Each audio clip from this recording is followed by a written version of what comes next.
Invite a Budget Blinds style consultant to show you how to transform your rooms just by changing your window coverings. Canada's #1 choice for window coverings. Visit budgetblinds.ca today. A Lloydminster couple is taking a special trip to Central America this week, but it's not just for sightseeing. The two are headed to Nicaragua Friday with the goal of helping underprivileged kids in the country get into baseball. This will be Lara Dobson's 4th time visiting the country. As owners of Iron Jet, they first went to Nicaragua to help a client. That's when they found out about the living conditions on Bighorn Island. There is not much there. When she went there for the first time about 8 years ago, there was literally very little running water. There was not a lot of plumbing. There was not a lot of services that you and I are used to. After buying land there, Dobson's clients started fundraisers to raise the quality of life on the island, and in the last few years began donating equipment for local kids to join baseball. That's where the Dobsons come in, collecting new and gently used equipment from the area.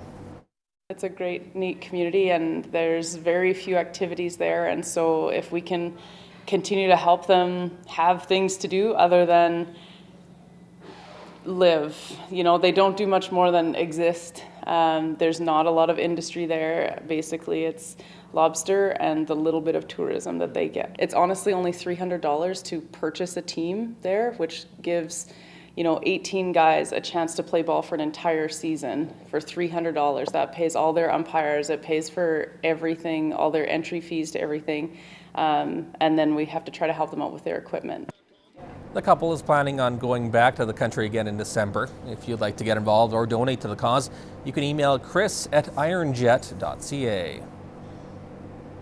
It's an opportunity to learn about the disease that affects more Canadians per capita than any other country in the world. As Jeremy Thompson explains, kids attending the MS summer camp experience firsthand what living with multiple sclerosis is like. Go! It's minute to win it, as these campers have just 60 seconds to stack cups, transport M&Ms, and more. The catch? Each task comes with a different symptom of MS, something all too familiar to Ethan Sturkenberg. My mom has MS, so I've lived with it basically all my life. For Ethan, the frustration that comes with these camp games is a good-natured representation of the draining daily struggle his mom faces.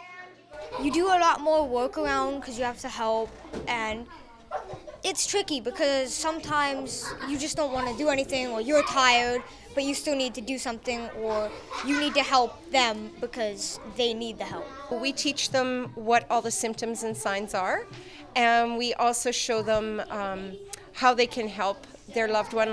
Gloves simulate numbness, a tight belt restricts breathing, while blurry goggles create vision challenges.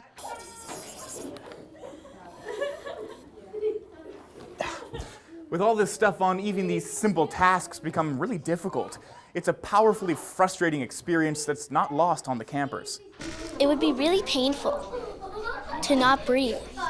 It was a bit harder to definitely move your arm, but at the end there it kind of fell off, so I just sort of T-Rexed it. It was frustrating to drag the cookie to our mouth. It looks awful because some of the kids get kind of teary and frustrated and angry, but it's a really strong teacher for those children so that they understand what their parent or loved one's going through. Ethan doesn't let his mother's MS get him down. Instead, he's fiercely optimistic. MS isn't all bad. It opens our eyes to a new world of a different lifestyle, in a way, because they're not living like us. They live differently from day to day. And since they don't live like us, we need to realize that they need help, and that they sometimes need help, even if they say they don't. Jeremy Thompson, Newcap News.